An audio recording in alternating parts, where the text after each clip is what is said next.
দৃশ্য নবী সাল্লাল্লাহু আলাইহি ওয়াসাল্লাম বলেছেন, রাতের বেলা তোমরা বাচ্চাদেরকে সন্ধ্যাবেলা ছেড়ে দিও না। সন্ধ্যাবেলা বাচ্চাদেরকে ছেড়ে দিও না, আগে ভালো করে সন্ধ্যাটা হয়ে যাক, যদি ছাড়তে হয় তারপর ছেড়ো। তারপর রাতের রাত যখন গভীর হবে তখন তোমরা এলো পাথালি ঘোরাফেরা করো না, রাস্তাঘাটে বনে জঙ্গলে ঘোরাফেরা করো না। কারণ এই সময় এমন কিছু মাখলুককে আল্লাহ পাক ছেড়ে দেন যাদেরকে তোমরা দেখো না। এখন বিজ্ঞান যেটা প্রমাণ করতে পারে নাই, এটা কি বিজ্ঞানের ব্যর্থতা না ইসলামের ব্যর্থতা? যদি বৈজ্ঞানিকভাবে আপনি প্রমাণ করতে না পারেন তাহলে সেটার কোনো অস্তিত্ব নাই। এই কথাটাকে ডাহা মিথ্যা কথা। যদি মুমিন হতে চান তাহলে এই কথার উপরে এসে ইসলাম কবুল করতে হবে। যদি মুমিন মুসলিম হতে চান এই কনসেপ্টটার ঊর্ধ্বে এসে ইসলাম কবুল করতে হবে। আল্লাহ রব্বুল আলামিন এবং তার রাসূল যা বলেছেন সেটাই চূড়ান্ত সত্য, সেটা আমরা প্রমাণ করতে পারি বা না পারি, এটাকে অন্ধভাবেই বিশ্বাস করতে হবে। এটাই হচ্ছে একটা মৌলবাদী কনসেপ্ট। আর এভাবে ইসলামের মৌলিক বিষয়গুলোকে না মানলে কেউ মুসলিমই হবে না। কথা কি বুঝতে পারছেন? আচ্ছা, তিনি বলছেন রাতের বেলা এমন কিছু মাখলুক বের হয় যাদেরকে তোমরা দেখো না। দুষ্ট জিন বের হয়। কি বের হয়? জিন জাতি নাই পৃথিবীতে? আল্লাহ পাক সূরা জিন নামে একটা গোটা সূরা নাজিল করেছেন, করেন নাই? হাফেজ আছে না এখানে মানুষ? উহিয়া ইলাইয়া আন্নাহু ইসতামা নাফারুম মিনাল জিন্নি ওয়া ক্বালু ইন্না সামি'না কুরআনান আজাবা। জিনদের একটা দল কোরআন শুনে বলেছিল যে আমরা অদ্ভুত আজব একটা কোরআন শুনেছি। তারপর তারা গিয়ে তাদের কওমের কাছে ইসলামের দাওয়াত দেয়, ওই কওম ইসলাম কবুল করে। এটা নবী সাল্লাল্লাহু আলাইহি ওয়াসাল্লামের জীবনের সেই সময়কার ঘটনা, যখন নবীজি তায়েফ থেকে ফিরে আসছেন। তায়েফবাসী তাকে অত্যাচার করলো, তিনি নাখলা উপত্যকায় এসে নামাজ পড়ছেন, ওই নামাজের কেরাত শুনে জিনরা ইসলাম কবুল করেছে। সূরা জিনে আল্লাহ পাক এই কথা নাজিল করেছেন। তো আল্লাহ পাক যে বলছেন জিন জাতি আছে, আল্লাহ কি মিথ্যা কথা বলছেন? নাকি নাসা যখন বলে এলিয়েন আছে তখন ওইটা সত্য, আর আল্লাহ বলছেন জিন জাতি আছে এটা মিথ্যা? তা আমাদেরকে আবার নতুন করে মুসলমান হওয়া লাগবে এখন না? আমাদের কনসেপ্ট চেঞ্জ হয়ে গেছে। আবার দেখেন আল্লাহ পাক বলছেন সূরা জারিয়াতের 56 নম্বর আয়াতে, ওয়ামা খালাকতুল জিন্না ওয়াল ইনসা ইল্লা লিয়াবুদুন। আমি জিন আর মানুষকে শুধু আমার ইবাদত করার জন্যই সৃষ্টি করেছে। তাহলে দুটো জাতি পাওয়া গেল, জিন এবং মানুষ। জিন কিসের তৈরি? আগুনের তৈরি। মানুষ কিসের তৈরি? কাদামাটি। ফেরেশতা কিসের তৈরি? নূরের তৈরি। তো এই যে সৃষ্টির বৈচিত্র্য, এটা কার সৃষ্টি? তো সেই আল্লাহ পাকের জ্ঞান সবচেয়ে বেশি না আমার জ্ঞান সবচেয়ে বেশি? সে আল্লাহর পক্ষ থেকে যখন কোরআন এবং হাদিস নাজিল হবে তা আমি অন্ধভাবে মানবো না? নাকি আমি আল্লাহকে চ্যালেঞ্জ করবো ইবলিসের মতো? ইবলিস আল্লাহকে চ্যালেঞ্জ করছে না, খালাকতানি মিন নার ওয়া খালাকতাহু মিন তিন। আমি কেন আদমকে সিজদা করতে যাব? আমি কেন আদমকে সিজদা করতে যাব? আপনি আদমকে সৃষ্টি করেছেন মাটি দিয়ে, আমাকে সৃষ্টি করেছেন আগুন দিয়ে। তাহলে আমি আদমের চাইতে সুপিরিয়র, আমি আদমের চাইতে সেরা, আমি কেন ওকে সিজদা করতে যাব? ইবলিস আল্লাহকে চ্যালেঞ্জ করলো না? এখন আমরা যারা আল্লাহকে চ্যালেঞ্জ করছি, এখন এই বিশ্বে যারা আল্লাহকে চ্যালেঞ্জ করছে, কোরআনকে চ্যালেঞ্জ করছে, হাদিসকে চ্যালেঞ্জ করছে, এরা কি আল্লাহর অনুগত বান্দা না ইবলিসের এজেন্ট? এরা এই চ্যালেঞ্জিং ফিলোসফিটা পেল কোথা থেকে? ওই ইবলিস থেকে। ইবলিস থেকে এই ফিলোসফি এসেছে। আর ইবলিস তো এখনো মরে যায় নাই, মরে গেছে, বরং সে এখন প্রবীণ বয়স্ক হয়ে গেছে, তার অভিজ্ঞতা এখন অনেক বেশি। তার অভিজ্ঞতা কি বেশি? দেখবেন ইবলিস সবার আগে আদম সন্তানের গা থেকে কাপড় খুলে ফেলেছিল, জানেন? আপনাকে দেখাচ্ছি, সূরা আরাফ পড়েন। সূরা আরাফের মধ্যে আল্লাহ পাক বলছেন, ইয়া বানি আদম, হে আদম সন্তান, লা ইয়াফতিনান্নাকুমুশ শাইতান, হে আদমের সন্তানরা তোমরা শুনে রাখো, শয়তান ইবলিস যেন তোমাদেরকে ফিতনায় ফেলতে না পারে। কে বলছেন? আল্লাহ। কিরকম ফিতনা? ইয়ানজিউ আনহুমা লিবাসাহুমা, যে ইবলিস তোমাদের বাবা মায়ের গা থেকে কাপড় খুলে ফেলেছিল। ইয়া বানি আদম লা ইয়াফতিনান্নাকুমুশ শাইতান কামা আখরাজা আবাওয়াইকুম মিনাল জান্নাহ ইয়ানজিউ আনহুমা লিবাসাহুমা। আল্লাহ পাক বলছেন, হে আদমের সন্তানরা তোমরা সতর্ক থেকো, ইবলিস যেন তোমাদেরকে ফিতনায় ফেলতে না পারে, যেমন করে সে তোমাদের বাবা এবং মাকে জান্নাত থেকে বের করে দিয়েছিল এবং তাদের গায়ের কাপড় খুলে ফেলেছে। কখন কাপড় খুলে গেছে জানেন? যখন ওই যে গাছের কাছে তারা চলে গেলেন, ওই যে এই গাছের কাছে যেও না, ওয়ালা তাকরাবা হাদিহিশ শাজারা, তোমরা এই গাছের কাছে যেও না। যখনই তারা গাছের কাছে গেলেন, ফল খেলেন, সাথে সাথে গায়ের কাপড় খুলে পড়ে গেছে। এর আগ পর্যন্ত দুজন জানতেন না কার লজ্জাস্থান কেমন। এই ঘটনার পর একে অপরের লজ্জাস্থান উন্মুক্ত হয়ে যায়। তারপর তারা জান্নাতের পাতাগুলো ছিঁড়ে ছিঁড়ে লজ্জাস্থান ঢাকতে লাগলেন। তাহলে ইবলিস আমাদের পিতামাতাকে প্রতারিত করে ধোকায় ফেলে গা থেকে কাপড় খুলে ফেলেছে না? কথা কি বুঝতে পারছেন? এটাই আল্লাহ পাক বলছেন, তোমাদের কাপড় যেন তারা খুলতে না পারে, তোমাদেরকে যেন হে আদম সন্তান ইবলিস ফিতনায় ফেলতে না পারে। তাহলে এখন আপনি বলেন, এই বিংশ শতাব্দীতে এসে, একবিংশ শতাব্দীতে এসে যারা মুসলিমদের গা থেকে কাপড় খুলে ফেলতে চায়, এরা কার এজেন্ট? এরা কার এজেন্ডা বাস্তবায়ন করছে? প্রমাণ হিসেবে কি আমি নিজের মন করা কথা বললাম, না কোরআন থেকে দলিল দিলাম? কোন সূরা? সূরা আরাফ এর প্রথম 3টা পৃষ্ঠা পড়েন, ডিটেইলস লেখা আছে। আর আল্লাহ পাক বলেছেন, ওয়ালাকাদ ইয়াসসারনাল কুরআনা লিযিকরি ফাহাল মিন মুদ্দাকির। কোরআনকে আমি বোঝার জন্য একদম সহজ করেছি, যে কেউ কোরআন বুঝতে পারবে ইনশাআল্লাহ। খালি পড়ে দেখো, ফাহাল মিন মুদ্দাকির, কেউ কি আছো কোরআন উপলব্ধি করবে? তো কোরআন বুঝতে হবে স্বচ্ছ মন নিয়ে। বিরোধিতা করার মন নিয়ে যদি কোরআন বুঝতে চান তাহলে আপনি বিভ্রান্ত হয়ে যাবেন। স্বচ্ছ মন নিয়ে, একটা কলবুন সালিম নিয়ে, আত্মসমর্পণের নিয়াতে আপনাকে কোরআন বুঝতে হবে। দেখবেন আল্লাহ আপনাকে হেদায়েত দিবেন ইনশাআল্লাহ।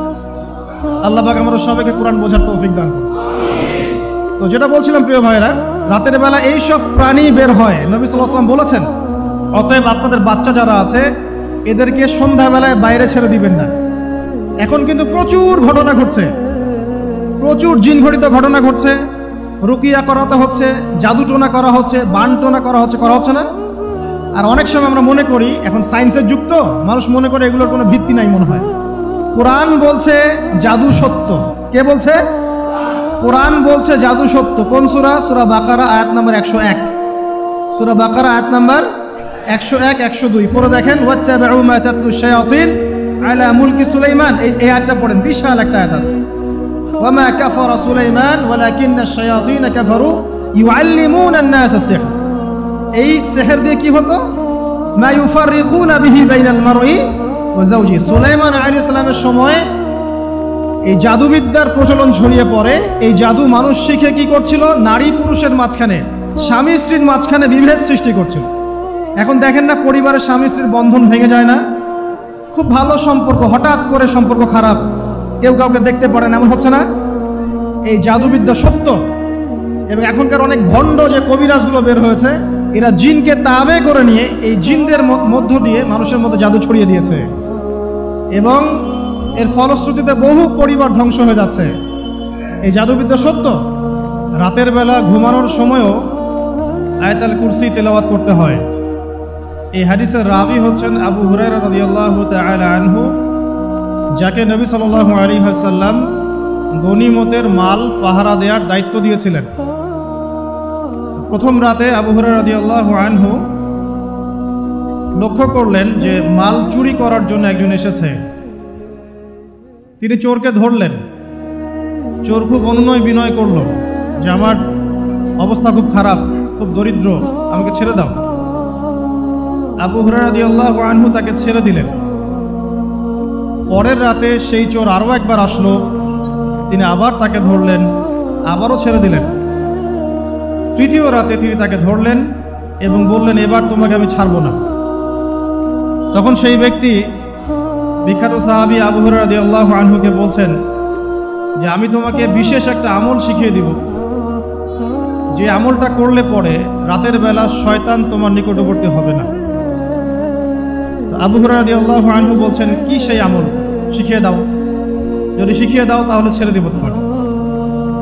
তখন সেই ব্যক্তি বলছে যে রাতের বেলা কেউ যদি আয়াতুল কুরসি তেলাওয়াত করে ঘুমানোর সময়, সেই ব্যক্তির ধার কাছেও শয়তান আসবে না ইনশাআল্লাহ, এবং আল্লাহ পাকের পক্ষ থেকে একজন ফেরেশতা তাকে পাহারা দিবে ইনশাআল্লাহ। তো রাসূলুল্লাহ সাল্লাল্লাহু আলাইহি ওয়াসাল্লাম পরের দিন ফজরের নামাজে আবু হুরায়রা রাদিয়াল্লাহু আনহুকে দেখে মুচকি মুচকি হাসছেন যে তোমার রাতের সাথীর কি খবর? কারণ ওহীর মাধ্যমে নবী সাল্লাল্লাহু আলাইহি ওয়াসাল্লাম আগেই জেনেছেন কি হয়েছে গত রাতে। এটাই আল্লাহ পাকের ওহী, যেটা কোনো বিজ্ঞান যুক্তি দর্শনের ব্যাখ্যায় আসবে না। আসবে না। তো আবু হুরায়রা রাদিয়াল্লাহু আনহু বলছেন যে আমি তো ইয়া রাসূলুল্লাহ তাকে ছেড়ে দিয়েছিলাম, পরে আবার এসেছে, আবার ধরেছি, আবার ছেড়ে দিয়েছি, আবার এসেছে। এবার ছাড়বো না পণ করেছিলাম, কিন্তু এবার সে আমাকে একটা আমল শিখিয়ে দিয়েছিল। তো এই আমল শেখানোর বদৌলতে আমি ওকে ছেড়ে দিয়েছি। কি আমল? রাতের বেলা আয়াতুল কুরসি তেলাওয়াত করলে শয়তান নিকটবর্তী হবে না, এবং রাতের বেলা একজন ফেরেশতা আল্লাহর পক্ষ থেকে ওই ব্যক্তিকে পাহারা দিবে ইনশাআল্লাহ। তো রাসূলুল্লাহ সাল্লাল্লাহু আলাইহি ওয়াসাল্লাম বলছেন এই কথা শুনে যে তোমার কাছে এসেছিল সে হচ্ছে ইবলিস, শয়তান। সে যতগুলো কথা বলে তার বেশিরভাগ কথাই সে মিথ্যা বলে, তবে এই কথাটা সে সত্য বলেছে। তার মানে আয়াতুল কুরসির ফজিলত কে জানিয়ে দিল? তাহলে জ্ঞান যদি সত্য হয়, জ্ঞানটা যদি সত্য হয়, মানে আল্লাহ এবং তার রাসূলের দলিল থাকে সেখানে, তো সেই সত্য জ্ঞানটা নেয়ার ব্যাপারে কোনো প্রতিবন্ধকতা থাকবে না। যে কোনো ব্যক্তি এমন কোনো কথা বলুক যেটা কোরআন এবং সুন্নাহর সাথে মিলে গেছে, এই কথা নিতে কি কোনো আপত্তি আছে? নাই। আর যে কোনো ব্যক্তি যত বড় আলেম হোক আর স্কলার হোক আর বুদ্ধিজীবী হোক না কেন, তার কথা যদি কোরআন সুন্নাহর সাথে না মেলে, সেই কথা কি আমরা গ্রহণ করব? এই সহজ কথাটা মেনে নিলে কিন্তু মুসলিমদের মাঝে কোনো ইখতিলাফ থাকে না।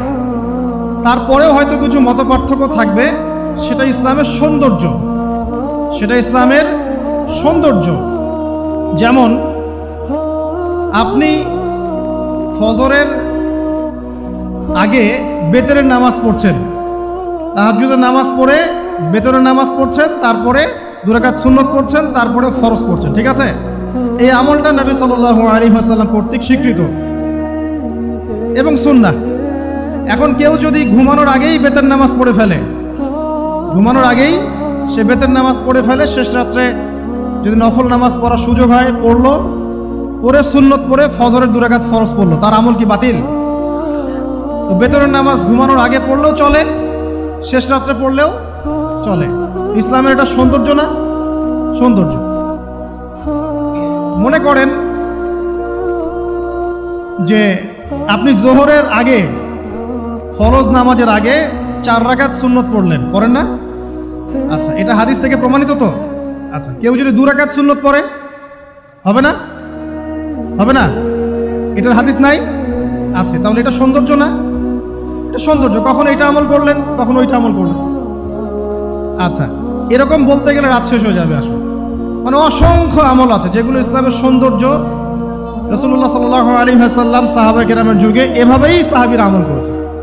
আর এখন কি হয়েছে, আমরা যে হাতির 7 কানার হাতি দেখার গল্প আছে না, কেউ বলেছে হাতি হচ্ছে খাম্বার মতো, কেউ বলেছে কুলার মতো, কেউ বলেছে হাতি হচ্ছে কি বলেন, এই যে কি সুচালু কিশোর মতো। আসলে পুরো হাতি সম্পর্কে এদের কারোই ধারণা ছিল না। আমাদের সমস্যা হচ্ছে আমরা ইসলামের অংশ বিশেষকে ফলো করি, এর বাইরে কিছু পেলে আমরা মনে করি সেটা আর ইসলামে নাই। তাই হয় না? আমি যতটুকু জানি বুঝি এতটুকু আমল করি, এর বাইরে যদি কোনো দলিল থাকেও সেটা মানার ব্যাপারে আমাদের আগ্রহ থাকে না। তখনই কিন্তু ইসলামকে নিয়ে আমরা এই যে দলীয়করণে চলে যাই। আস্তে আস্তে মুসলিম উম্মার ঐক্যটা নষ্ট হয়। ঐক্য নষ্ট হতে হতে আজকে কি অবস্থাটা তো দেখতেই পাচ্ছেন। তো আগে ওই জায়গাটা শেষ করি।